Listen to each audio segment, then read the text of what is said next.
90 yaşlarında bir teyzeydi. Yumurtalıkla rahim arasındaki bölgede böyle normal doğuma yakın bir bebek boyutlarında bir bebek vardı. 70 yıllık olabilecek, taşlaşmış, orada kalmış, doğum olmamış bir bebekti. Açıp baktığımızda midede 20 küsür tane paket şeklinde yasaklı madde içeren paketler olduğunu gördük.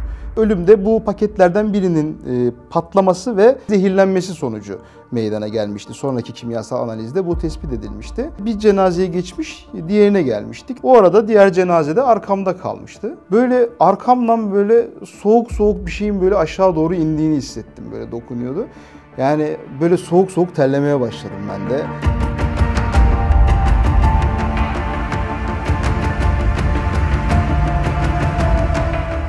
Yer altında kalmaya devam edin. Biraz kendinizden bahseder misiniz? Bahsedeyim. İsmim Uğur, Uğur Çom. Adli tıp uzmanıyım. Bundan bir 11 sene önce Adli Tıp Kurumu'na tıpta uzmanlık sınavından yeterli puan alarak adli tıp asistanı olarak girdim. 4 senelik bir adli tıp uzmanlık eğitimim oldu. Ondan sonra adli tıp uzmanı olmaya hak kazandım. 4 seneye yakın, daha doğrusu 3 sene Diyarbakır'da görev yaptım. Şu anda Çorum'da adli tıp uzmanı olarak görev yapıyorum. Bu arada hocamızın çok güzel bir kanalı var. Onu da şuraya kartlara ekliyorum. Oradan da gidip izleyebilirler. Adli tıpla ilgili bilgilendirici içerikler hazırlamak istiyorum. İnşallah beğenirler, beğendikleri bir kanal olur.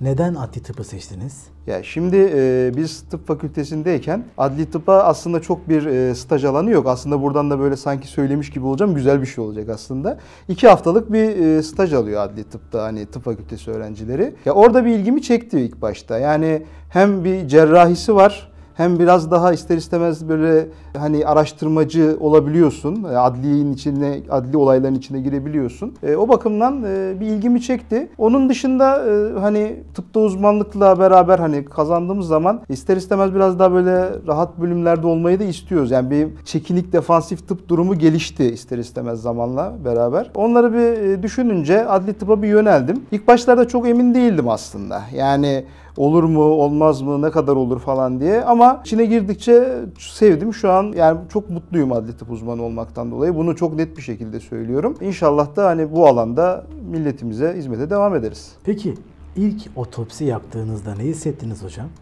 İlk otopsi yaptığımda aslında biraz ilginç olacak belki ama çok farklı bir şey hissetmedim. Yani biz tıp fakültesinde kadavralarla çalışıyoruz. Yani o zaman da bir eğitim olacak diye bir heyecanlanma durumu olmuştu sadece. Ama çok ciddi böyle beni kalbimi hızlandıran bir böyle çok heyecanlandıran şekilde bir durum olmadı. Sakindim. Otopsiye girdiğimizde de sonuçta ilk başta eğitim almak için giriyoruz hani otopsiye.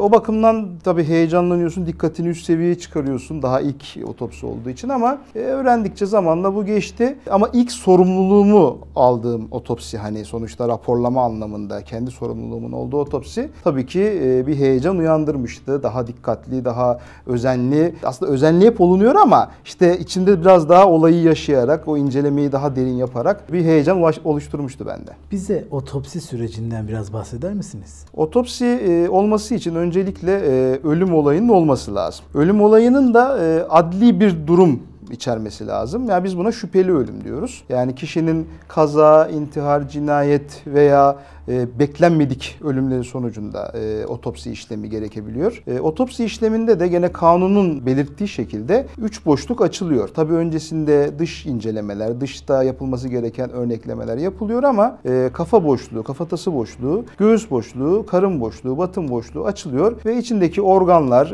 ve insana ait bütün hani yapılar, incelemeyi gerektiren o olayla ilgili ayrıntılı analizler yapılıyor. Örnekler alınıp kimyasal ve biyolojik incelemeler de yapılıyor. Otopsi böyle bir süreç. Hepsinin birleşimi. Otopsi yaparken ilk başta bizim için tabii otopsi masasına geldiğinde olayın ne olduğunu falan bir öğrenmemiz lazım. Nasıl hani hasta muayeneye gittiği zaman doktor bir neyin var, şikayetin ne diye soruyor ya. Biz de sonuçta bunu ölülere soramayacağız. Ama olay yeri ekipleri olsun, işte bu ölüm olayını araştıran ilk kişiler olsun, görevli insanlar bir ön bilgi veriyorlar bize. Gene kişilerin tıbbi geçmişleriyle alakalı bilgiler elde ediyoruz. Ve otopsiden önce işte üzerindeki elbiseler olsun ya da kalıntılar olsun, bunların analizi, örneklemesi ve ayırt edilmesi ve gene aynı şekilde vücudun dış bölgelerinden alınacak örnekler, dışta herhangi bir yara, bere, tıbbi bir yara var mı, bunları analiz ediyoruz. İç organları çıkarttığımızda iç organların durumunu bir gözlemliyoruz. Tabii biz çıplak gözle bakıyoruz öncelikle analiz için. Ondan sonra işte organların tartılarını alıyoruz. Ağırlıklarını ölçüyoruz. Bazı vakalarda, bazı durumlarda bu ağırlıklar önemli olabiliyor. Onun dışında gene organların kesitlerine bakarak herhangi bir olayı aydınlatacak bulgu var mı ya da patolojik dediğimiz tıbbi bir durum var mı? Bunları inceliyoruz. Organ tartısı aslında otopsinin önemli aşamalarından biri. Yani öncelikle şunu söyleyeyim. Kalp ölümleri otopsinin bir parçası. Hatta en sık rastladığımız ölüm sebeplerinden biridir. Kalp damar hastalıkları, kalp hastalıkları ne kadar adli ölüm de olsa bildirilse de kalp ölümlerinde bazen herhangi bir şey bulamayabiliyoruz. Ağırlığın tek başına artmış olması, diğer bulguların olmaması, kalpte ek bulgularla beraber bizim için ölüm sebebi olabilecek kadar bir önemli bulgu olabiliyor. Akciğerlerin ağırlıklarının artması bizim için suda boğulma için önemli bir gösterge. Peki merak ediyoruz. İşinizin en zor kısmı neresi hocam? İşimizin en zor kısmı aslında yaptığımız tıbbi işte diseksiyon ya da halk arasındaki deyimiyle kesim değil. Yani en zor kısım bence o otopsi masasına yatan kişilerin, o ölüm olayını yaşamış insanların yakınlarının tepkileri. Yani bazen hiç beklenmedik bir olay sonucunda ani bir ölüm gelişebiliyor. Bu çok genç bir insanın, hatta bir bebeğin ölümü de olabiliyor. Öyle durumlarda tabii insanlar doğal olarak acı içerisinde oluyorlar, üzülüyorlar ve bunları da yansıtıyorlar. Çok tabii olarak. Bunlar bizi de etkiliyor ister istemez. Bu bence bizim işimizin en zor kısmı, bu olaya tanık olmak. Bebeklere otopsi yaptığınız oluyor mu hocam? Bebeklere ne yazık ki otopsi yapıyoruz. Hem de sık yaptığımız otopsiler, bebek otopsileri. Genellikle yani ölü doğum, canlı doğum ayrımı yapmak amaçlı otopsiler oluyor. Bazen bebeklerin karıştığı işte istismar olayları, fiziksel olsun, başka türlü istismarlar olsun. Bunlara da otopsi işlemleri yapıyoruz. Tabii zor otopsiler oluyor. Yani özellikle çocukları olan, ne bileyim çocuklara karşı hassasiyeti olan kişiler için de özellikle çok zor oluyor ama sonuçta onlar da bir olayın aydınlatılması için otopsi masasında oluyorlar ve biz her türlü yaklaşımı gene yapmaya çalışıyoruz. Meslek hayatınız boyunca karşılaştığınız en ilginç vaka hangisiydi hocam? Aslında adli bir olay değildi ama sonuçta bize geldiği zaman adli bir nitelik kazanmış oluyor da geliyor. Bir 90 yaşlarında bir teyzeydi. Benim için çok ilginçti. Yani normal bir ölüm gibiydi ama otopsi için gelmişti. Direkt benim olayım da değildi aslında ama sonuçta tanık oldum. Yani yan otopsi gibi düşünün. Orada normal otopsi işlemi, o dediğim hani kafatası, göğüs batın açılma işlemleri yapılıyorken batın boşluğunda, yani biz tuba uterina diyoruz tıpta, yani yumurtalıkla rahim arasındaki bölgede böyle normal doğuma yakın bir bebek boyutlarında bir bebek vardı. Tabii 90 yaşında bir kadında o bölgede bir bebek ve taşlaşmış şekilde bir bebekti bu. Ve yani sonra tabii bu olayı aydınlatmak için yakınlarıyla, işte olayı soruşturanlarla görüştüğümüzde 70 yıllık olabilecek, taşlaşmış, orada kalmış, doğum olmamış bir bebekti. Yani benden büyük bir bebekle karşı karşıyaydım. Çok ilginçti benim için. Buna tıpta litopedyon deniyor. Orada da öğrenmiş olmuştuk. Peki hocam doğum neden olmamış? Yani doğum olmadan nasıl kalabilmiş o kadar sene orada? Bazen dış gebelik dediğimiz bu hani rahim kanalı içerisinde değil de bu rahim yolu dediğimiz tuba uterina'da bazen gebelikler oluşabiliyor. Hatta bu gebeliklerin işte kanamaları meydana gelip ölümcül ciddi rahatsızlıklar doğuracak olaylara da yol açabiliyor ama bu kişinin diyorum ya, ayrıntısını çok net hatırlamıyorum. Çok eski bir olay sonuçta bu. Kişiler de hatırlamıyordu ama yani o zamanlarda bir gebelik geçirme öyküsü varmış ama emin olunamamış. Sonra karın ağrıları arada geçiriyormuş ama herhangi bir tedavi almamış. Öyle kalmış bir taşlaşmış bir bebek. Bunu görmüştük. Aslında bir karın filmi çekilse direkt karşı karşıya kalacağım bir görüntü. Bir radyolog için ya da bir film inceleyici doktor için. Ama işte olmayınca bizim karşımıza kadar gelebiliyor. Ya adli tıp uzmanı demek farklı farklı ilginç hikayeleri görüyorsun demek aslında. Şu da ilginçti benim için. Gene benim yan tarafımda yapılan bir otopsi. Çalışırken her şeye hakim olmak zorundasınız. Onu da öğrenme amaçlı katıldığımız bir otopsiydi. Yani Afrika kökenli bir insan. Kimliği belli değildi tabii ki o an için. Bir işte sokak ortasında bırakılıp gidiliyor tarzı bir hikayeyle gelmişti ve ölmüştü şahıs hastaneye kaldırıldığında. Şüpheli görülerek otopsi için bize gönderilmişti. İlk başta tabii şüpheli bir durum gözükmüyordu aslında. Dış bakışta, dış muayenede herhangi bir şüpheli durum yoktu ama batın boşluğunu açtığımızda midenin bütün batın boşluğunu doldurduğunu görmüştük. Yani o kadar büyümesi çok nadir olabilecek bir olay aslında. Mutlaka bir şey vardı yani midede. Açıp baktığımızda midede 20 küsür tane paket şeklinde işte yasaklı madde içeren paketler olduğunu gördük. Ve zaten ölümde bu paketlerden birinin patlaması ve kişinin bu yasaklı maddeyle zehirlenmesi sonucu meydana gelmişti. Sonraki kimyasal analizde bu tespit edilmişti. Ama tabii düşünün, onu görüyorsunuz karşınızda. Yani bizim için çok ilginç bir görüntüydü. Tabii tıbbi terminoloji dediğimiz hani isimlendirme olarak biliyorduk bu durumu. Biz buna body picker diyoruz tıpta. Ama karşılaşmak çok nadir görülecek bir şey. O da benim için ilginç bir vakaydı. Tabii aslında vakalar çok fazla var. Yani bir vaka daha var mesela ilginç olan, deneyimlediğim. Onda da kişi şüpheli bir ölüm hani bildirimiyle karşımıza gelmişti. Otopsi masasına gelmişti. İlk başta görünürde pek bir şey yoktu. Tabii biz dış muayeneyi ayrıntılı yapıyoruz. Orada bir şüphelendiğimiz bir durum oldu tabii ki. Ama sonra işte üç boşluk dediğimiz işte bu açma işlemini yaptığımızda batın boşluğunda bağırsağın, kalın bağırsağın son kısmının yırtılmış olduğunu görmüştük. Ve batın boşluğunun içerisinde büyükçe bir patlıcan vardı. Yani ve kişi bu bağırsak içeriğinin batın boşluğuna dağılmasından, enfekte bir durumun gelişmesinden ölmüştü. Zaten olay yeri de bunu destekliyordu ki kullanım amacı da nettir diye düşünüyorum yani. Otopsiler sırasında paranormal bir olayla karşılaştığınız oldu mu? Şöyle söyleyeyim, biz otopsi eğitimi sırasında sabahları otopsiler yani dizilir işlem öncesinde ki hani eğitim olsun, vaka nedir, yapılması gereken şeyler nelerdir diye. Bunu yaparken de sedyeler arasında öğrencilerin yani asistanların gezme durumu olur. Öyle bir durumda işte bir cenazeye geçmiş, diğerine gelmiştik. Tabii ona odaklanmışız. Öyküsünü dinliyoruz. O arada diğer cenazede arkamda kalmıştı. Tabii tam odaklanmışız hani olay nedir diye düşünürken böyle arkamdan böyle soğuk soğuk bir şeyin böyle aşağı doğru indiğini hissettim. Böyle dokunuyordu. Yani böyle soğuk soğuk terlemeye başladım ben de. Yani ne oluyor falan diye. Dediğim gibi paranormal bir şey bekliyor insan, acaba bir şey mi oluyor diye. Bizde ölü katılığı diye bir durum var. Yani ölüm sonrasında belli zamanlar geçtikçe kişide kasların kasılması dediğimiz bir durum oluyor. Ölüm zamanını değerlendirirken kullanıyoruz biz bunu. Ve belli bir zaman sonra da çözülüyor. Kişinin eli bu şekildeyken yavaş yavaş çözülmeyle aşağı doğru inmişti. Benim de tam sırtımın orada denk geldiği zamanda oldu bu yani, aksi gibi. Ve orada bayağı bir tedirgin olmuştum. Normalde çok olmam böyle durumlarda ama olmuştum. Çok ilginçti yani. Korkunç bir olaydı benim için. Hocam, elektrik çarpması sonucunda hayatını kaybeden bir kişinin görüntüsü nasıl oluyor? Elektrik çarpması sonucunda yani çarpan elektriğin miktarı çok önemli aslında bu durumda. Yani küçük bir elektriğe de maruz kalınabiliyor. Süs havuzunda iletkenin çok iyi olduğu bir ortamda da elektrik çarpması olabiliyor. Bir de yüksek gerilim hatlarında, trafolarda da hani elektrik çarpması olabiliyor. Ya ikisinin de görüntüsü aynı olmuyor yani. Çok basit bir elektrikten dolayı ölümler olduğu zaman normal bir şüpheli ölüm. Hani olayı gibi geliyor bize. Kişinin görüntüsünde bir değişim olmayan ölümler. Ama yüksek gerilim hatları, işte trafolardaki patlamalı yangın çıkaran elektrik çarpmalarında kişilerde ileri derecede yanıkları görebiliyoruz. Tamamen farklı bir görünüm olabiliyor.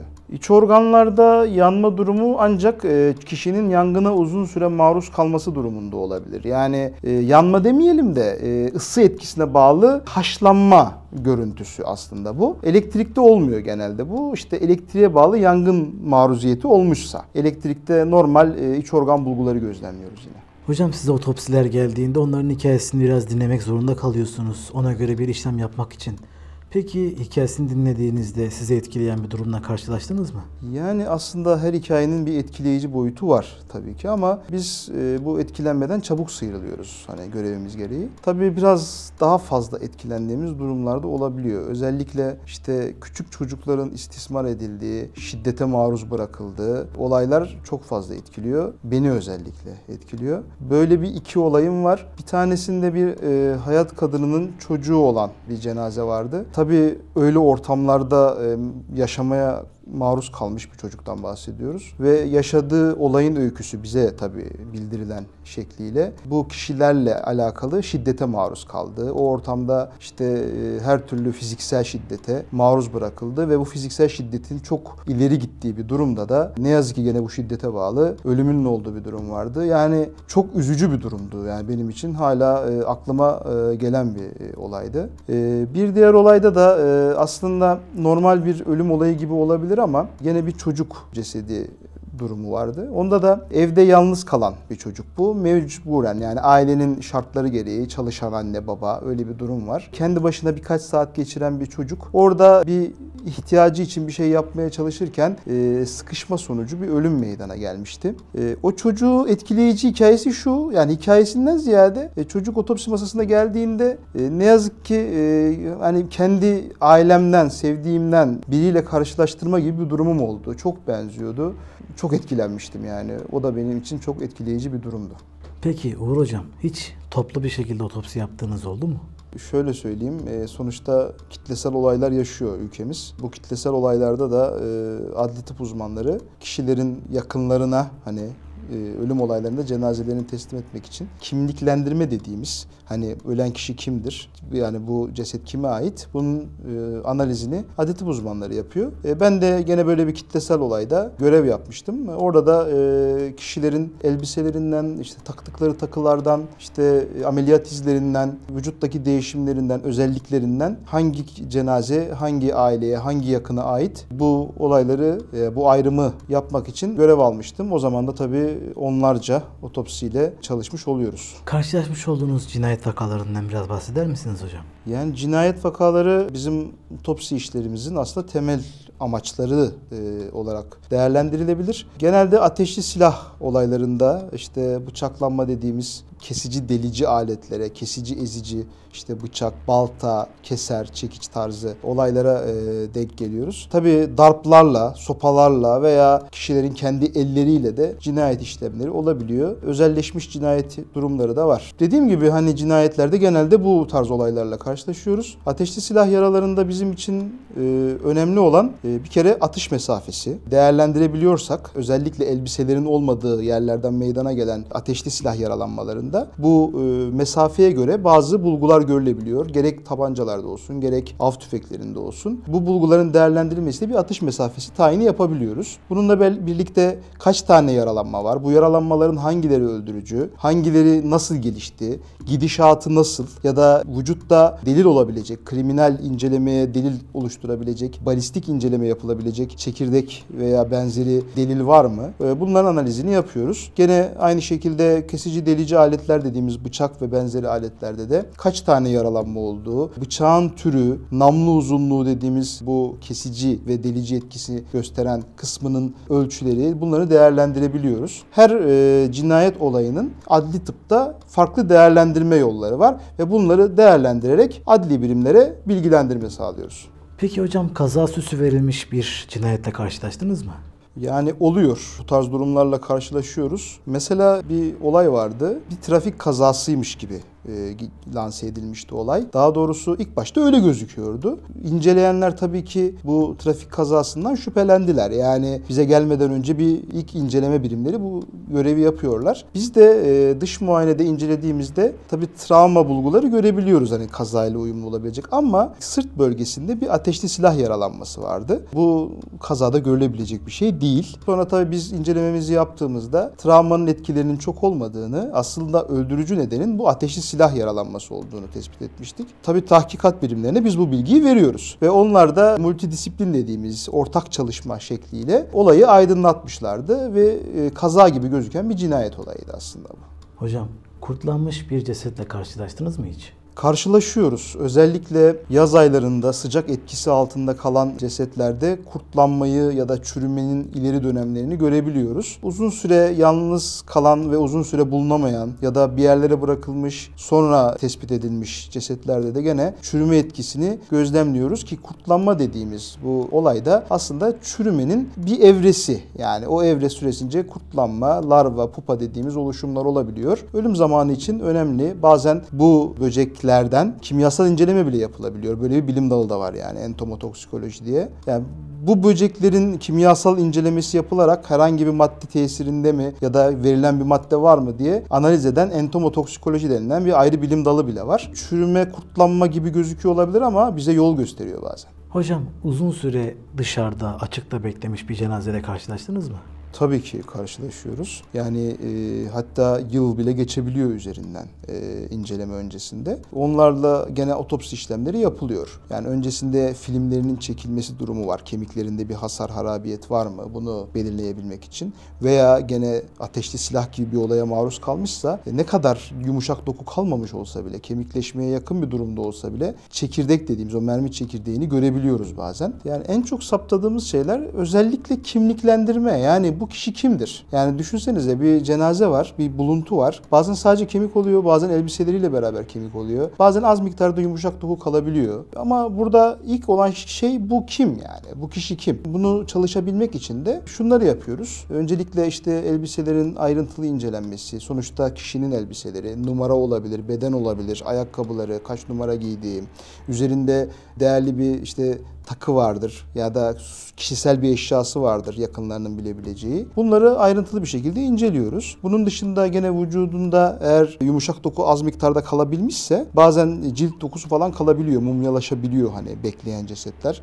uygun ortamlarda olabiliyor. O zaman dövmeleri falan görebiliyoruz. Bizim en önemli şeyimiz bu buluntu cesetlerde bu kişi kimdir? Bunu belirledikten sonra tabii ki bu sefer otopside işte ölüm sebebi nedir? Hani ne kadar zaman geçti ölümün üzerinden? Buna yönelik incelemeler yapıyoruz. Bunun için de dediğim şu oluyor. Filmlerini çekiyoruz. İçinde herhangi bir işte ateşli silah olayına bağlı bir çekirdek var mı? Ya da bir bıçak maruz kalmıştır, kırılmıştır içeride. Ona bağlı bir görüntü var mı? Kemiklerinde kırıklar vardır, harabiyet vardır. Bunlar var mı? Bunları değerlendiriyoruz. Bunun dışında kalan dokulardan da gene kimyasal inceleme yapılabiliyor. İstanbul'da Kemik Şubesi zaten bu incelemeleri yerine getiriyor. Hocam peki yanma vakasında daha önceden öldürüldüğünü nasıl anlıyorsunuz?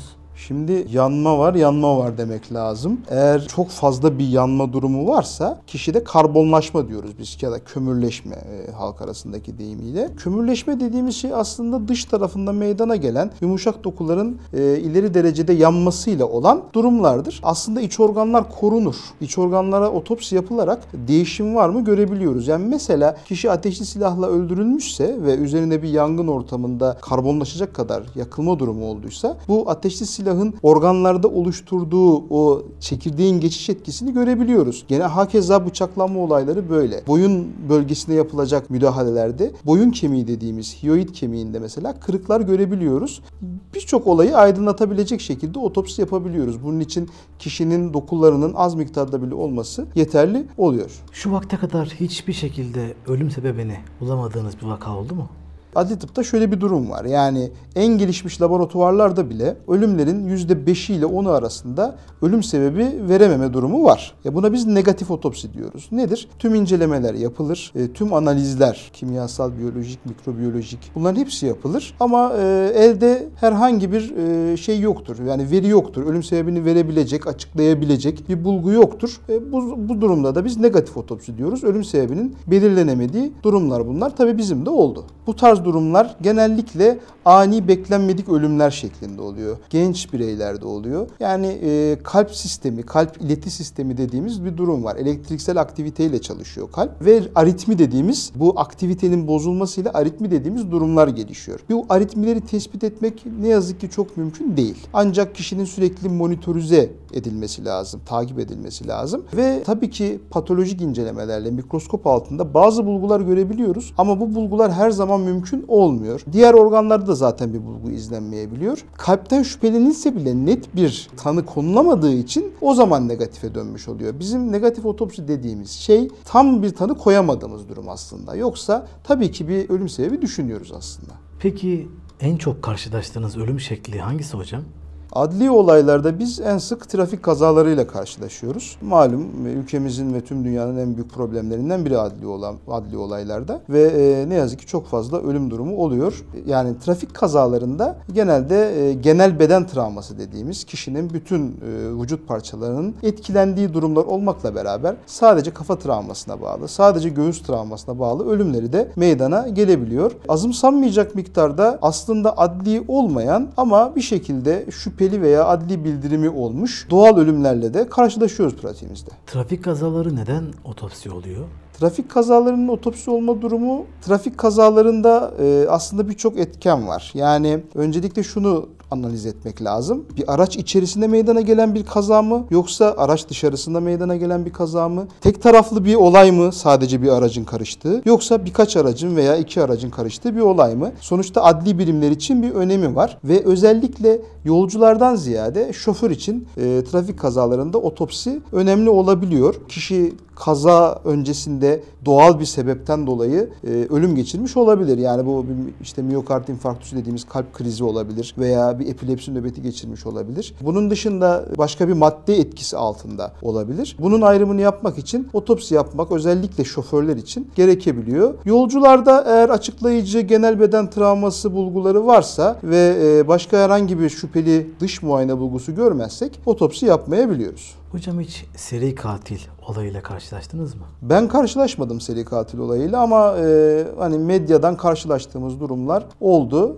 Bunların cinayetleri de tabii ki adli tıp uzmanları tarafından otopsi işlemi uygulanmıştır. Ama benim direkt kendi karşılaştığım bir seri katil durumuyla, seri katil cinayetleriyle çalışmam olmadı. Fethi Kabir nedir hocam? Fethi Kabir olayı genelde kişilerin DNA'sının alınıp incelettirilip işte soy bağı var mı yok mu amacıyla yapılan işlemlerdir. Bunun dışında bu tarz Fethi Kabir işlemlerinde cenaze çıkarılmaz. Sadece cenazenin DNA'sını alabilmek için uzun kemik örneği veya diş örneği gibi sadece bir örnek alınma işlemi oluyor. Ama Fethi Kabir'le beraber otopsi için tekrar kabirden cenaze çıkarma durumu da olabilir. Bu da ölüm sebebinin net olmadığı veya ölüm sebebiyle ilgili doğal bildirilip sonra adli bildirimlerin oluşturulduğu, şikayetlerin ortaya çıktığı durumlarda otopsi yapmak için Fethi Kabir yapılıp hem cenazeyle hem kefeniyle hem de etrafındaki toprakla birlikte otopsi için gönderilen cesetler var. Peki hiç Fethi Kabir yaptınız mı? Fethi Kabir yaptım. İkisi için de Fethi Kabir işleminde bulundum. Nasıl bir şey? Yani benim için çok normal bir şey.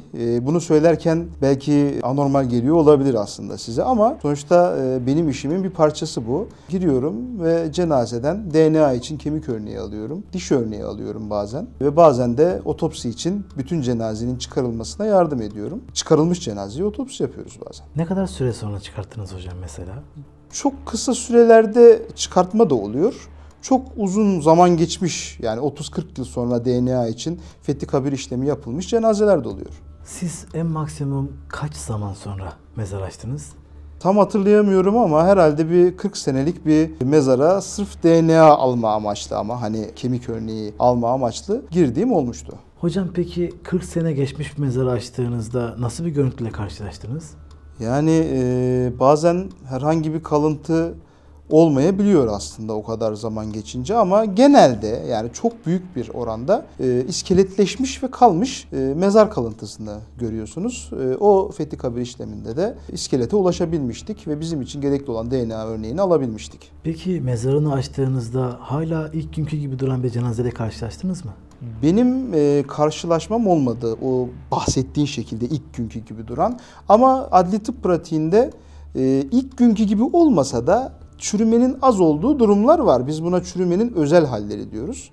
Bu mumyalaşma, işte sabunlaşma şeklinde hani biliniyor. Tıbbi terimleri de var tabii ki ama mumyalaşma da hem doğal olabiliyor hem yapay olabiliyor ki yapay mumyalaşmayı işte Mısır piramitlerinden, o uygarlıklardan falan, İnkalardan biliniyor aslında ama doğal mumyalaşma böyle kuru ortamlarda, hava akımının çok fazla olmadığı akımlarda, ortamlarda, sıcak ortamlarda, çöl gibi oralarda daha ziyade görüyoruz. Mumyalaşmış otopsiyle karşılaştım. Otopsi de yaptım. Bir mezardan çıkarma şeklinde değildi. bulunduğu ortamda mumyalaşmıştı. 2 aylık bir süre geçmişti üzerinden. Aslında çürümenin bayağı ilerlemesini bekleriz böyle bir durumda ama dediğim gibi öyle kuru, sıcak bir ortamda kaldığında kişiler mumyalaşabiliyor. O mumyalaşmış otopsilerde cilt kuruduğu ve çekildiği için otopsi yapmak aslında zor. Yani biz kafatası boşluğunu açacağız, göğüs boşluğunu açacağız, batın boşluğunu açacağız değil mi hani işlem yapmak için? Ama kafatasını kesmek kolay olmuyor. İşte göğüs cildini kaldırmak kolay olmuyor. Kuruyor ve sertleşiyor. Ama bu otopsi işleminde bunu yapmamız gerekiyor. Organlarda küçülme oluyor ve ciddi anlamda onlar da güzel korunuyor. Yani ne kadar çürüme bulguları olsa da şeklini en azından travma geçirmediğini çok net bir şekilde görebiliyoruz. Hocam ruh bedenden ayrıldığında bedende bir ağırlık farkı olur mu? Bizim hissedeceğimiz bir ağırlık farkı olmuyor. Onu söyleyebilirim çok net bir şekilde. Ama tabii ağırlığı madden düşünmemek lazım bence. Bir manen ağırlık kavramı var benim görüşüme göre. Sonuçta ben uzak doğu kökenli birine de işte Afrika kökenli birine de otopsi yaptım. Zaten artık ülkemizde bulunan hani Suriye, Irak kökenli insanlara da hani otopsi işlemi yapılıyor ve milletimize de yani insanlarımıza da otopsi yapıyoruz. Ama şu fark ediliyor yani kalan beden, ruh ayrıldıktan sonra kalan beden normal bir beden. Yani iç organları aynı, işte uzuvları aynı, kas doku, yağ doku, beyin doku birçok şeyi yani her şeyi aslında aynı. İşte o insanı insan yapan öz, cevher, ruh ne diyorsak artık. Yani o gittikten sonra manen bir ağırlık kaybı oluyor bence. Hocam merak ediyoruz. Kusursuz cinayet var mıdır? Ya biraz aslında sinematik bir durum bu. Yani hani kusursuz cinayet araştırmada çıkmayacak falan. Yani şöyle söylemem lazım. Bizim adli tıpta bir prensip var. Yani bir temas varsa o iz bırakır. Lockhart prensibi diye geçiyor bu. O yüzden bir cinayet varsa mutlaka bir iz de vardır. O izi ortaya çıkarmak da adli tıp uzmanlarının görevidir. Olay yeri inceleme ekiplerinin bütün bu disiplinde görev yapan uzmanların görevidir.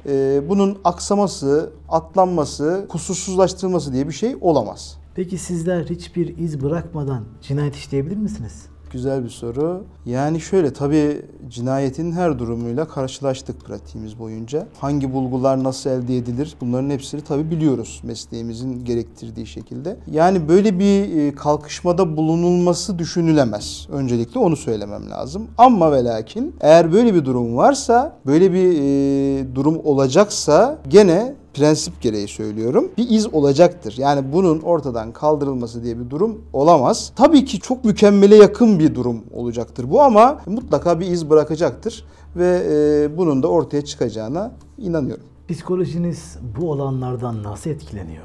Ya psikolojim çok etkilenmiyor diyeceğim ama şaşırabilirsiniz tabii böyle dediğim zaman.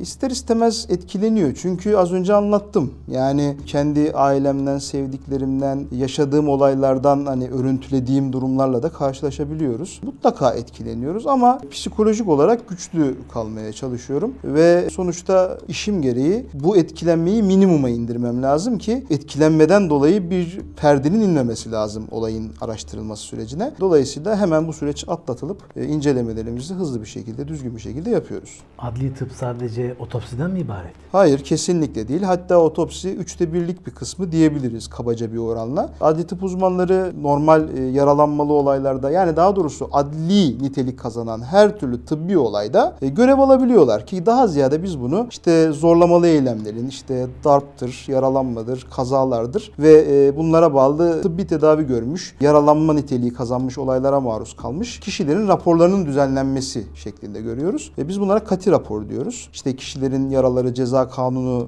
kapsamında değerlendiriliyor. Bunun dışında ceza ehliyetleri, çocukların fiilin hukukunu algılayabilmesi durumu, cinsel istismar muayeneleri, cinsel saldırı muayeneleri gibi birçok alanda adli tıp uzmanları bilirkişilik görevi yapıyor. Peki bu durumda karşılaştığınız garip bir hal oldu mu? Yani tabii çok ilginç darp eylemleriyle karşılaşabiliyoruz ya da hikayesi olmayacak şekilde meydana gelmiş olaylarla karşılaşabiliyoruz. Ama sonuçta biz oradaki yaralanmanın niteliğine, yaralanmanın etkilenmesine gerek fiziksel gerek ruhsal yaralanma ona göre gene bizim yaralama kılavuzlarımız, daha doğrusu yaralanmanın değerlendirilmesini belirlediğimiz kılavuzlar var. Bunların öncülüğünde adli birimlerin isteyeceği şekilde yani ceza kanunu açısından değerlendirmelerimizi yapıyoruz. Tabii diğer dediğim o psikiyatrik olaylarda işte ceza ehliyeti olsun, fiilin hukuki algılamasını olsun. Bu tarz durumlarda da tabii ki ilginç olaylar çok fazla olabiliyor. Ama hepsinde dediğim gibi bilimsel bilirkişi görüşü düzenlemek amacımız. Çok fazla ayrıntısına girmiyoruz. Aslında şöyle bir sorumuz var. Adli tıp uzmanı olmak için ne yapmamız lazım diye. Fakat ben bu sorunun cevabını senin kanalında izlenmesini istiyorum. Ondan dolayı ben bu sorunun cevabını izlemek için bu konuyu merak edenlerin senin kanalına gitmesini istiyorum. Onu da aşağıdaki yorumlar kısmından, açıklama kısmından ve yukarıdaki kartlardan gidebilirler. Sizlerin o videosu zaten YouTube'da mevcut. Oradan izlesinler hocam. Evet, orada bu sürecin nasıl olacağını anlatıyorum. İlgilenenler varsa izleyebilirler, kanalımı takip edebilirler. Peki son olarak söylemek istediğiniz bir şeyler var mı? Öncelikle bu fırsatı bana verdiğiniz için sana ve ekibinize teşekkür ediyorum. Sizlerle tanışmak benim için çok büyük bir keyifti. Çok güzel vakit geçirdim sizlerle. İnşallah gene başka ortamlarda da görüşmek isterim. Buluşmak, bu konuları konuşmak isterim. Adli tıbbı halka iletebilmek için aracı olduğunu gözlemliyorum. Ve ben de bu aracılıkta bir yer edindiğimi düşünüyorum. Bu benim için büyük bir keyif oldu. Büyük bir onur oldu açıkçası. Senin için de böyle olduğunu tahmin ediyorum, biliyorum daha doğrusu. İnşallah adli tıp özellikle ilgilenen gençlerin olduğunu da biliyorum. Ve böylece nelerle uğraştığımızı, işte bu bilimin ne kadar gelişmeye müsait, işte çözümlemeye müsait, bilim yapmaya müsait bir alan olduğunu tüm halkımıza, insanlara ve senin yayın yaptığın her yere iletebilmeyi başardığımızı düşünüyorum. İnşallah keyifli bir yayın olmuştur. Hocam ağzına yüreğine sağlık. İyi ki geldin. Bizi gururlandırdın. Sizlerle program yapmak gayet güzel oldu. Umarım izleyicimiz de kendisine bir pay çıkartır ve konuştuklarımızdan derslenirler diyorum. İnşallah. Bu mesleği yapmak isteyen gençlere de güzel bir örnek olacağını düşündüğüm için tekrardan sefa geldin, hoş geldin diyorum. Bir sonraki programda, bir sonraki bölümde tekrardan buluşmak ve görüşmek ümidiyle sizleri alemlerin Rabbine, Yüce Allah'a emanet ediyorum. Hoşça kalın.